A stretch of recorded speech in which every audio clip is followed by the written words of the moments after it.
अधोलिखितेभ्य वाक्येभ्य अव्ययपदानि चित्वा लिखन्तु। तो नीचे दिए गए वाक्यों से अव्यय पद चुनकर लिखो। तो अव्यय क्या शब्द होते हैं, पहले आप इसे एक इस श्लोक के माध्यम से आप इसे समझ लीजिए। ये अव्यव लक्षणम, पहले आप इसे पढ़िए। सदृशु त्रिषु लिंगेषु सर्वासु च विभक्तिषु वचनेषु च सर्वेषु यत् न वै एति तद अव्ययम। तो अव्यव जो शब्द होता है अ और व्यय से मिलकर बना है।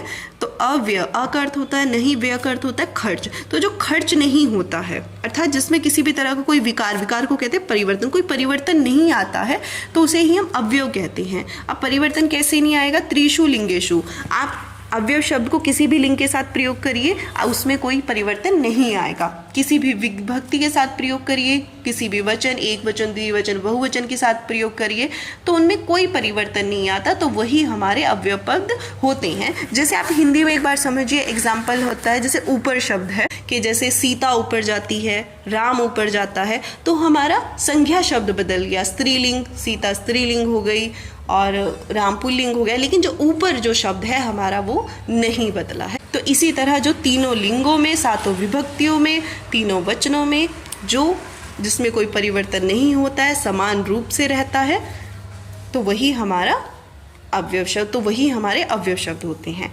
आइए अब हम देखते हैं। तो अब हम देखेंगे यहाँ पर इस वाक्य में कौन सा अव्यय शब्द है। अमितः गृहात् बहिः गच्छति। तो अमितः संज्ञा शब्द हो गया और गच्छति हमारा क्रिया शब्द हो गया। तो अमित घर से बाहर जाता है, तो बाहर क्या है हमारा अव्यय शब्द है, तो हम लिख देंगे यहाँ पर बहिः। एकः वानरः वृक्षस्य उपरि तिष्ठति। तो एक वानर वृक्ष के ऊपर बैठा है। तो बाकी सभी शब्द परिवर्तनशील है, लेकिन वृक्षस्य क्या है, लेकिन ऊपरी जो है वो समान रहता है, तो इसलिए ऊपरी हमारा अव्यय शब्द है। सह फलानि अधः क्षिप्ति, तो वह फलों को नीचे छिपाता है, तो अधः का अर्थ होता है नीचे, तो अधः हमारा अव्यय शब्द है इस वाक्य में। तत्र कः बिडाल अस्ति, वहाँ एक बिडाल है, तो तत्र जो है हमारा अव्यय शब्द है। बिडाल गृहस्य अन्तः प्रविशति, तो इसमें अन्तः अंदर, ये हमारा अव्यय शब्द हो गया। उदाहरण अनुसार कह कुत्र अस्ति कुत्र नास्ति इति लिखन्तु। तो उदाहरण के अनुसार कह कौन कहाँ है, कुत्र नास्ति कहाँ नहीं है, ऐसा लिखो। तो यहाँ पे कुछ शब्द दिए गए हैं, यथा जैसे सिंह वने कार्यालय। तो सिंह कहाँ होगा, वन में होगा कि कार्यालय में होगा, सिंह वन में होगा, कार्यालय में तो नहीं होगा। तो वाक्य कैसे बनेगा, सिंहे वने अस्ति कार्यालय नास्ति। छात्र आकाशे विद्यालय, तो छात्र कहाँ पर होंगे, आकाश में होंगे या विद्यालय में होंगे, तो कहाँ पर होंगे, विद्यालय में। तो छात्र आकाशे नास्ति छात्र विद्यालय अस्ति, तो छात्र विद्यालय में होंगे, आकाश में नहीं होंगे।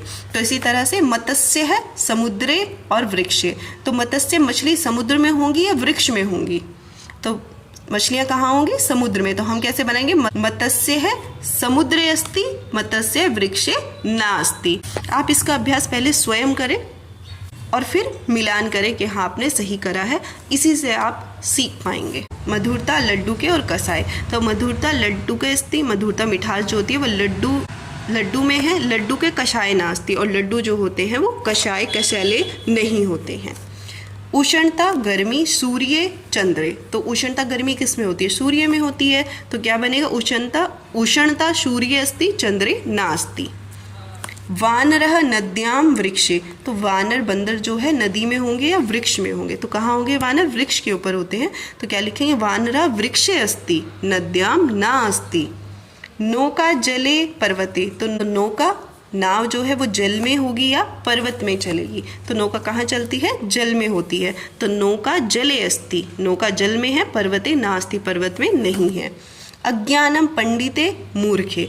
तो अज्ञान जो है वो पंडित विद्वान में होगा या मूर्ख में होगा, तो अज्ञानम पंडिते नास्ति मूर्खे अस्ति। तो अज्ञान पंडित में नहीं होता है, मूर्ख में होता है। चंद्र अमावस्याम पूर्णिमायाम। तो क्या होगा, चंद्र पूर्णिमायाम अस्ति अमावस्याम नास्ति। तो अमावस्या में जो है चंद्र घट जाता है और फिर अमावस्या के बाद बढ़ना शुरू होता है, तो पूर्णिमा तक हमारा पूरा चांद, पूरा एक गोल चांद हमें दिखाई देता है, इसलिए चंद्र पूर्णिमायाम अस्ति अमावस्याम नास्ति। अवकाश है सोमवासरे रविवासरे, तो छुट्टी सोमवासर में होती है, सोमवार को होती है, रविवार को होती है, तो अवकाश है रविवासरे अस्ति सोमवासरे नास्ति। इसी तरह से आप कुछ अपने आसपास की चीज़ों से भी इसी तरह के वाक्य बना सकते हैं और अभ्यास कर सकते हैं। योग्यता विस्तरः एतत् गीतं सर्वे अपि मिलित्वा पठन्तु आलपन्तु च, तो इस गीत को सभी मिलकर पढ़ें और गाएं। मार्जाल रे मार्जाल कुत्र गतोऽसि त्वम् अत्रैव अस्मि आगतो अस्मि राजगृहात् एवं मार्जाल रे मार्जाल किं दृष्टं तत्र तावत् दीर्घः मूषकपुत्रः न हि दृष्टो अन्यत्र। तो ये गीत है, आप इसे मिलकर पढ़ें और गाएं। पाठे स्थूलाक्षरैः लिखिताः शब्दाः अव्ययपदानि सन्ति अत्र इति अव्ययं परिशीलयामः। यहाँ पर अव्यय पद का प्रयोग देखेंगे कि अव्यय में कैसे परिवर्तन नहीं होता है। तो अत्र बालकः अस्ति, अत्र बालकाः सन्ति, तो यहाँ पर बालकः अस्ति एक वचन हो गया, बालकाः सन्ति बहुवचन हो गया। तो अत्र एक अव्यय की शब्द की सहायता से हम देख रहे हैं, सीख रहे हैं कि परिवर्तन नहीं होता है। तो बाकी सभी अवयवों के साथ भी ऐसे ही होता है। तो अत्र बालकः अस्ति, तो यहाँ पे बालकः एक वचन है, बालकः, और दूसरे वाले वाक्य में बालकाः सन्ति बहुवचन हो गया, लेकिन अत्र जो है हमारा अवयव शब्द नहीं परिवर्तन हुआ। तो लिखा है द्वयो वाक्यो अत्र इति पदे वचने भेदः नास्ति, तो अत्र में इसमें वचन भेद नहीं हुआ है, वचन के अनुसार अत्र में कोई परिवर्तन नहीं हुआ है, इसलिए अत्र अवयव शब्द है। अत्र गायिका गायति, अत्र गायकः गायति, तो गायिका स्त्रीलिंग और गायकः पुल्लिंग होता है, लेकिन पुल्लिंग और स्त्रीलिंग के भेद के होते हुए भी अत्र में कोई परिवर्तन नहीं हुआ। अत्र सुधाखंडेन लेखनम भवति अत्र गृहेषु स्वच्छता भवति, तो यहाँ पर गृहेषु में सप्तमी विभक्ति है, सुधाखंडेन में तृतीया विभक्ति है, लेकिन इनके होने से भी अत्र में कोई परिवर्तन नहीं हुआ है। तो यहाँ पर हमने देखा वचन, लिंग और विभक्ति के अनुसार जिन शब्दों में कोई परिवर्तन नहीं आता वही हमारे अवयव शब्द होते हैं। अवयव का लक्षण हमने पहले पढ़ ही लिया है। आगे देखते हैं निम्नलिखितानि वाक्यानि सावधानम पठन्तु लिखन्तु च, तो दिए गए वाक्यों को सावधानी से पढ़ें और लिखो। छात्रः अत्र अस्ति, छात्र अत्र का अर्थ होता है यहाँ है। क्रीडांगणम तत्र अस्ति, क्रीडांगणम कहते हैं खेलने का मैदान वहाँ है। कन्दुकः कुत्र अस्ति, कन्दुक कहाँ है। नगरम अन्यत्र अस्ति, नगर कहीं और है, अन्यत्र है। परमेश्वरः सर्वत्र अस्ति, परमेश्वर हर जगह है। भोजनम अत्र नास्ति, भोजन यहाँ नहीं है। तो हमने अत्र, तत्र, अन्यत्र, सर्वत्र अवयव शब्दों का ज्ञान किया। प्रयोजना कार्यम पाठे मार्जार सावकानां नामानि पश्यन्तु, पाठ में मार्जारी के बच्चों के नाम देखो। तेषां नामकरणे राधिकाया किं चिंतनम अस्ति, उनका नामकरण करने में, उनका नाम रखने में राधिका ने क्या सोचा था। तद अनुसार, उसके अनुसार स्वनामधेय अपने नाम का किम उद्देश्य, क्या उद्देश्य स्यात् है इति विमर्शम कुर्वन्तु, ऐसा चिंतन विमर्श कीजिए कि आपके नाम का क्या अर्थ है, क्या उद्देश्य है। विद्यालय परिसरे किमस्ति किम नास्ति इति लिखन्तु कक्षायां च श्रावयन्तु, विद्यालय के परिसर में क्या है क्या नहीं है ऐसा लिखो और कक्षा में सुनाओ। बिडालः कुत्र अस्ति, तो ये फलकम है, तो फलक के ऊपर बिडाल बिल्ली है, तो ऊपरी जो है हमारे पास एक अवयव शब्द है, इसे हमें वाक्य बनाना है। बिडालः फलकस्य ऊपरी अस्ति, फलकस्य अर्थात फलक के ऊपर है। अब यहाँ पे बिडाल कहाँ है, फलक के नीचे है, यानी कि स्टूल के मेज के नीचे है।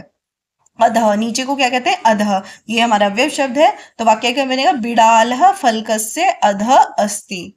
इसी तरह पे यहाँ पर बिडाल कहाँ है, फलक के कोने में है, तो कोने से हमें बनाना है बिडाला फलकस्य कोने अस्ति, बिडाल जो है वो फलक के कोने में है।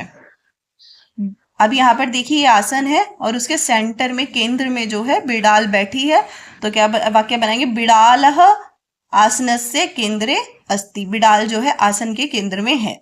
प्रश्न हमारे पास क्या था, बिडालः कुत्र अस्ति। आगे देखिए ये पेटिका है, तो बिडाल इसके कहाँ है, बिडालः पेटिकाया समीपे अस्ति, तो बिडाल जो है पेटिका के समीप है।